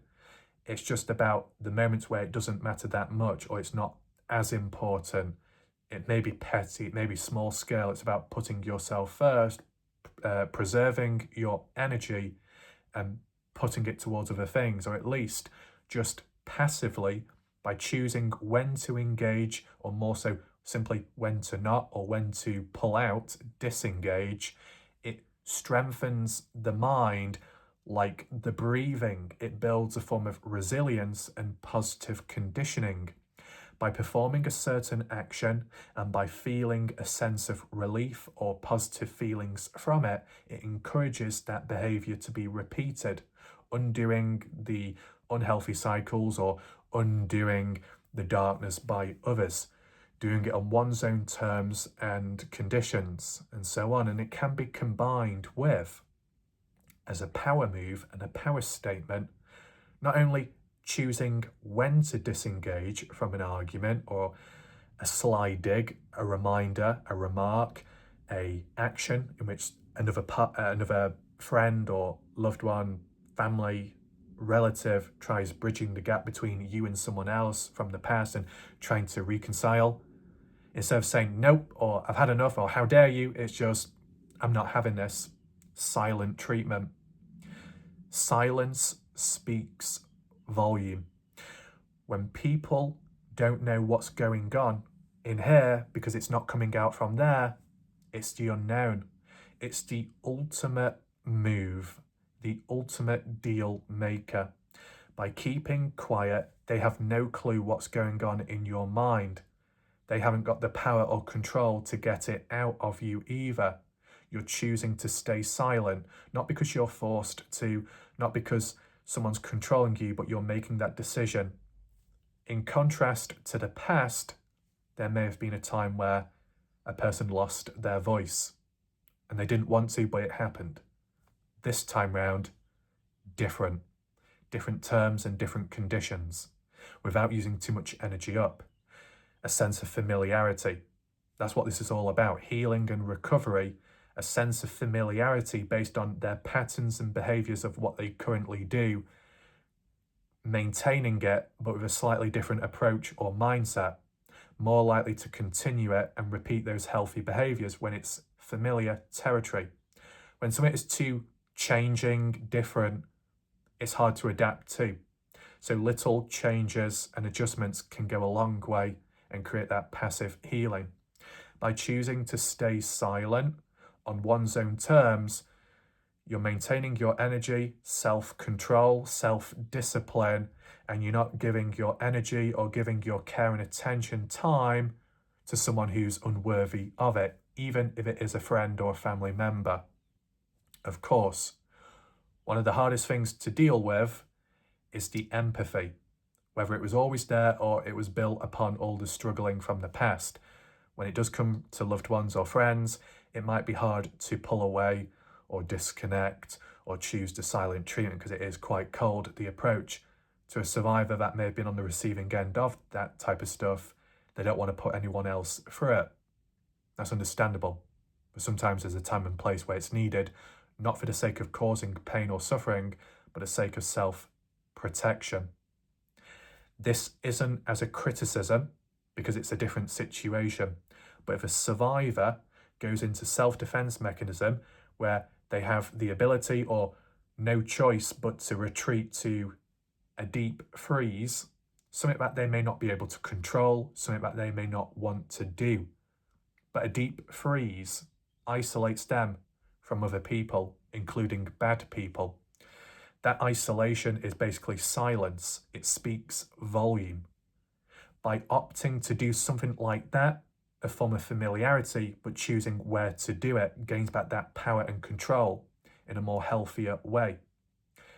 It's just that perspective that a survivor may not want to do the cold treatment or the silent treatment towards a person that they still care about or have feelings for, even if that person is toxic or bad and holds a candle to the past.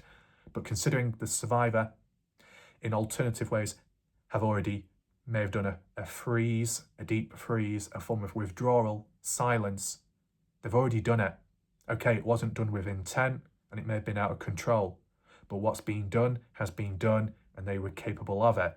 It's not about criticism. It's not about anything negative.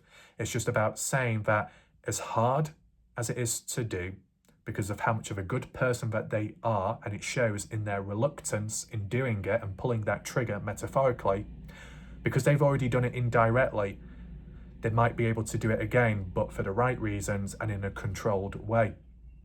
It's not a deep freeze, it's selective silence, selective mutism, in which they choose when to talk and when not to, not on the terms of someone else, gaining back that control in which maybe indirectly in the past they only spoke when spoken to. You know, something like that?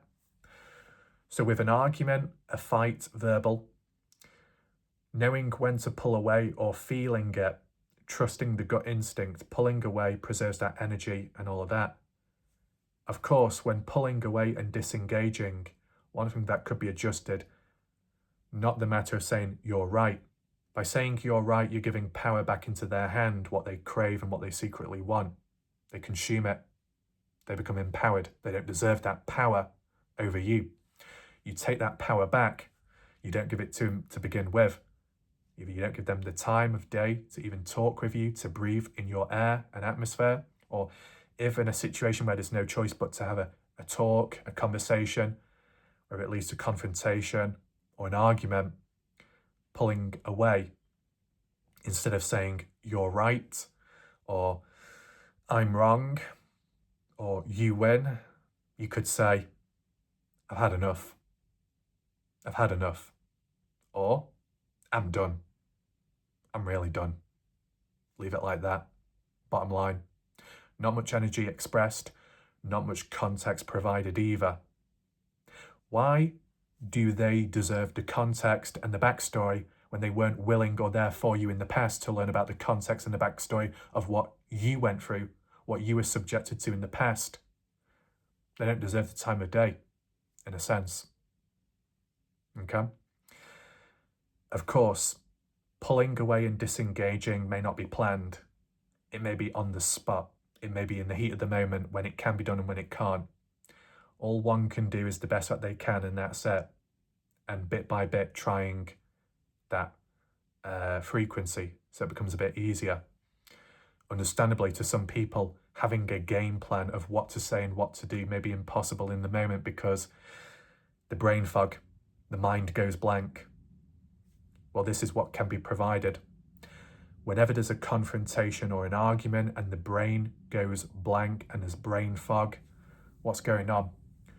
Treat the brain fog as best as one can as a sign you need time out, you need a break, you're put on the spot, too much pressure, it's what's causing it. High pressure, highly emotional situation, a lot of words to express but not enough time to get them out. Pull away, if possible. It might still be hard, but it's just about trying to associate the brain fog as a warning sign. You know, as a trauma response, if a person sometimes withdraws, retreats, goes into a deep freeze, the build up to it, there can be red flags, warning signs that it's on the horizon, it's inevitable, or it's going to happen, but maybe there's a way to prevent it. Kind of treating it like that. So brain fog, associate it with danger, or maybe that's too harsh. Associate the brain fog with a need for space, a need to recollect your thoughts and feelings, and then breathing and just processing as best as one can. Then choosing to either re-engage with the conversation or argument or leaving it as that. Silent treatment or ending it with, you know what, I'm done. That's enough. That's it. Leaving it like that. There's a process behind it, and the little steps can be done bit by bit. Through frequency and consistency, it can build that strength, that form of resilience, and that strength slowly, more importantly, passively. Backing down isn't retreating, isn't weak, it's a strength, knowing when to pull away, when to put oneself first, or at least trying to. Even if at first it doesn't work, trying is most important. That is a strength itself. Going against the script, going against everything that's being conditioned over time, that's a big form of progress in its own right. Okay? So, the silence, prolonged in the moment, can speak volume, whether it leads to a change in behaviour by the others or not. If they choose to engage and question, why are you silent? What's going on? Depending on how they were and if they were present in the past, maybe consider opening up. But if they're a problem, if they have always been a problem, likely they're not going to change. It's not about forcing isolation or disconnecting that sense, but still protecting yourself. If there is a genuine gut feeling that they're willing to listen, or they never knew of the true extent in the past, if there's a window now, maybe. But if, for example, they hold a candle to an ex-partner, they've pretty much written their stance, their view, their lack of loyalty in stone. So there might not be a way of changing or convincing them. And why should you have to go through trying to convince them? Why should you, the survivor who's gone through hell, clawing your way back, have to then climb a mountain just to make someone see things and feel things the way you do, when they should have been there for you since day one and felt and understood you from day one, especially when it's people related or loved ones or close ones, where there should have been a connection, there should have been trust. They broke that trust the moment they turned their backs on you. They caused that betrayal the moment they put other people first outside of that family by blood. You know? None of this is about being cold. It's about warming oneself up. Externally, could be perceived as cold, but internally, it's maintaining that warmth. See it this way. When in a confrontation or an argument, you might be dealing with the coldness, the cold attitude of someone. But that darkness isn't only stealing your energy, they're stealing your warmth from within. And likely you want to protect that warmth because it makes you who you are. and it keeps you more comfortable. The more warm you are, the more cozy you are. Like if you've got a house with the door closed and the fire on, dealing with conflict, someone's at the door, they open the door and they keep it open. You want to pull yourself back in, away from them, disengage with the argument, shut that door. You're keeping the cold out, but it's not an internal reflection of who you are. You're maintaining the warmth, keeping the warmth in the house, keeping the wall around, protecting you from the true darkness within reason. Metaphorically, the same way with the heart, keeping the heart warm, keeping the brain warm and safe from other people in stealing that energy, stealing that warmth from you. So if you ever feel like it's a cold action or it's unkind, and that can be triggering because you know what it's like from the other perspective based on what other people have done to you, always remind yourself that those actions in the moment aren't like really personal or nasty or done with intent in that sense. It's done with the intent of protecting yourself against darkness, and there's nothing wrong whatsoever with protecting yourself against darkness. It's a normal thing to do, so worth considering. Now, the other methods could be kicking a person out of the house. That's a bit drastic, I know. But if there was ever a time, a moment of strength, a moment, a defining turning point, not immediately, but maybe down the line. If it's in a situation where you took someone in, you welcome someone into your home, it's still your home at the end of the day. It's still your rules and what you go by. You've been kind enough to let someone in. You should have the say as well, as in who goes. And they should have the respect to respect those boundaries. If they don't, and it creates a standoff, understandably that could be hard and tense and conflict, things that you don't want.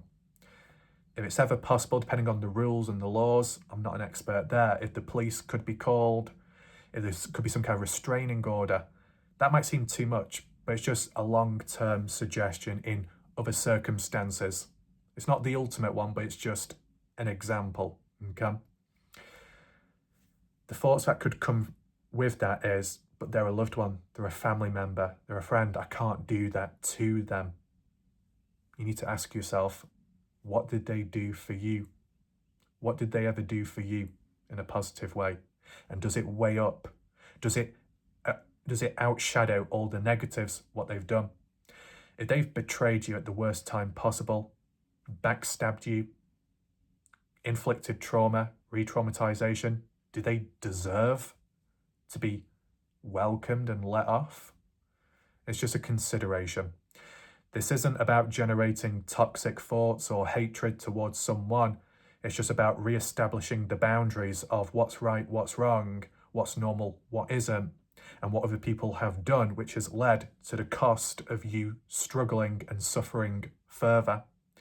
All this is about identifying the external triggers and troubles and struggles along the way, associating it with the origins and the present, and the changes that could be done to alleviate some of that strain and pressure, right? Obviously, to some people on a complex level, like with survivor's guilt, there can be self-blame, as in, all this has happened because I let them in to my home. All this has happened because I let them into my heart, and now I have to deal with the consequences. I have to put up with it now because it was my fault. But the thing is, you can't control everything that happens in life. In some circumstances, you can't control how people are going to act and react. And even if they may have been a certain way in the past, if you're kind, if you have empathy or patience, you might think people may have changed. If you've not seen them in a while, or there's time that's passed, you think maybe they're more understanding or they see things different. There's no crime in that. It's more strength and positives about the character of that said person that considers that over the real darkness. So by letting darkness into the light, in some sense, letting darkness into the sanctuary, it's not done as a form of self-sabotage, it's done as a form of hope and trying to look beyond the darkness in hopes that things have changed, people have changed. People don't always change them, but that's out of one's control. So whenever it feels like self-blame or, oh, this is all my fault, why did I do this? Why did I allow them in? I can't get rid of them now. You just remind yourself that it's not all your fault. You can't control or babysit them. They should have the ability and functionality to behave like a normal human, a proper adult, and an actual family member, and not a fake one, not a manipulative one, not like a vision from the past. So it falls on them, that responsibility and accountability, whether they take it or not.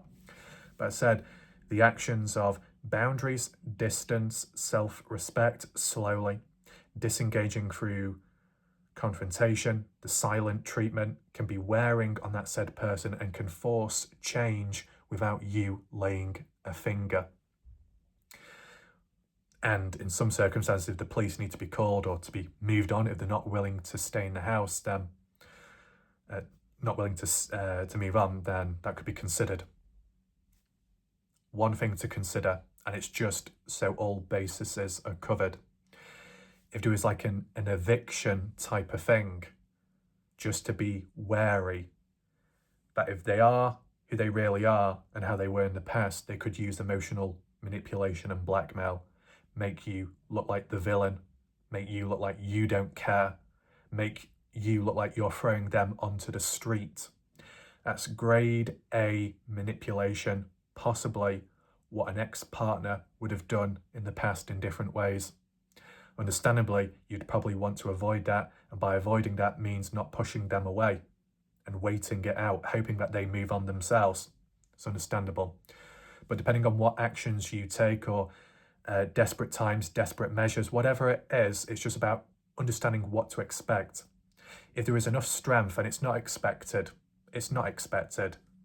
But if through all the other little methods and breathing, this resilience can be built with time and self-respect, rebuilding one's own heart on one's own terms, gaining back that little bit of strength, that little bit of energy, bit by bit, all that time of biting the tongue, now all that time in preserving the energy and putting it towards something more meaningful in personal growth, passively, getting enough power or enough strength to eventually maybe put the foot down and say enough is enough. And at some point, maybe, not guaranteed, but just a suggestion, with the strength when dealing with emotional manipulation and blackmail, to not fall for it, to ignore it, to say, yeah, I know what you're trying to do. You're trying to make me feel bad. You're trying to make me look like the villain. You're trying to make me look like the bad person and make me look like I'm worse than the ex-partner who really was the evil one, just so that I crumble, concede, and allow you back into my life, allow you back into my world, back into my heart, back into my kingdom, and for the cycle to happen all over again. I know that's quite heavy, but that's like how it can be. It's not about being cold.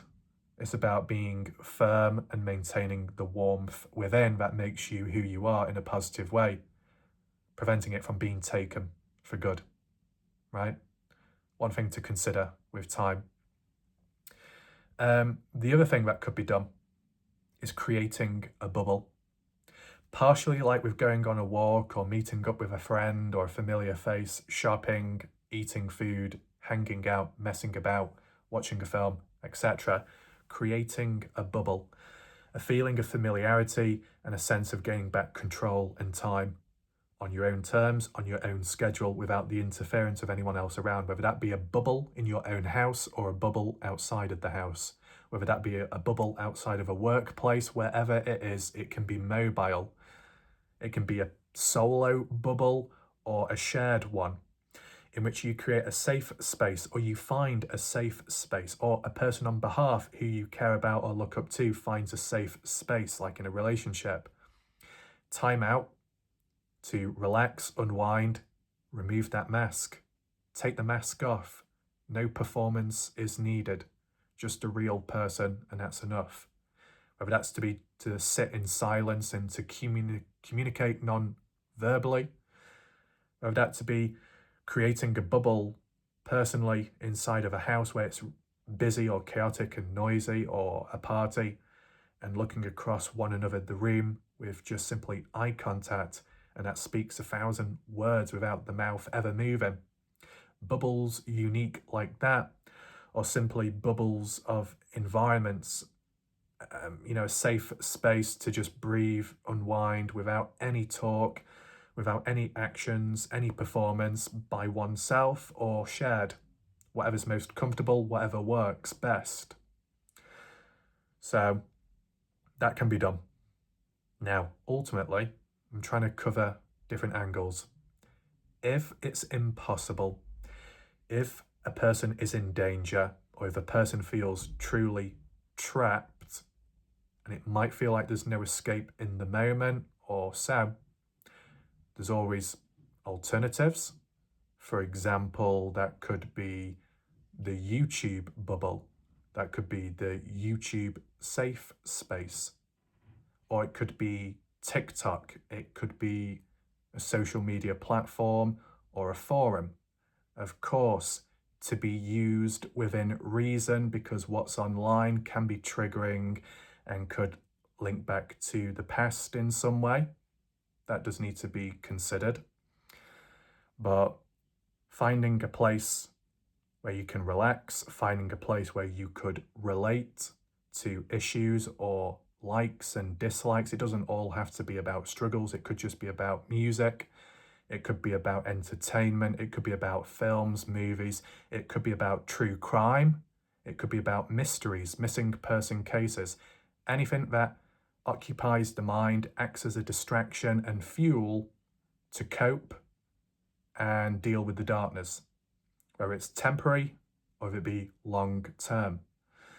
YouTube, elsewhere, following a channel, following multiple channels, covering different topics about anything, as a means of self-regulation or self-help within reason, being able to shut the whole world out around and just focus in on what's important in the moment, being able to relax, being able to be calm.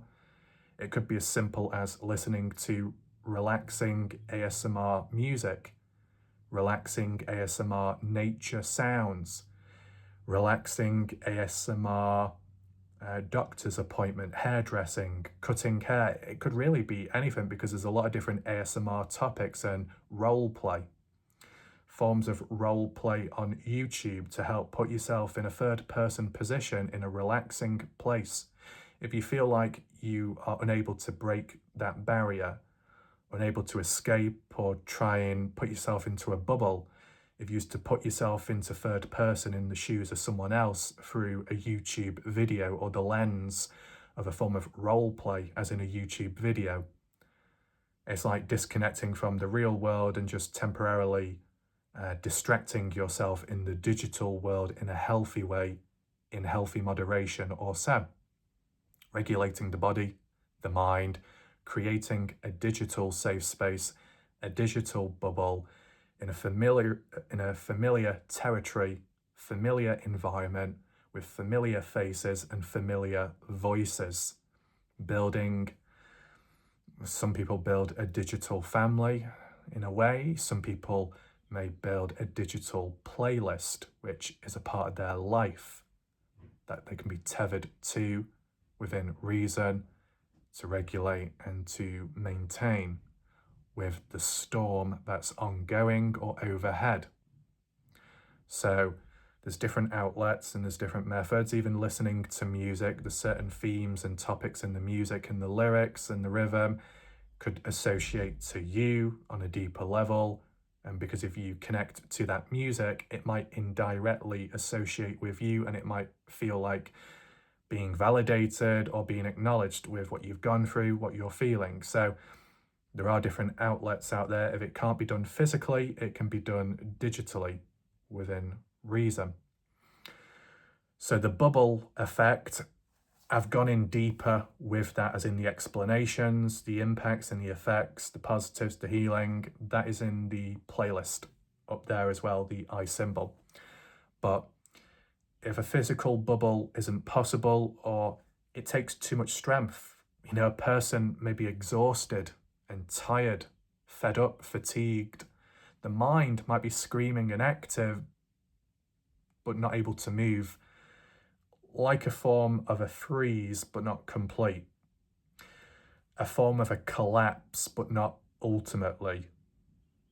Being able to move your finger or just move the eyes digitally is possible without it using up too much energy, because a person may not be able to do other stuff for numerous reasons.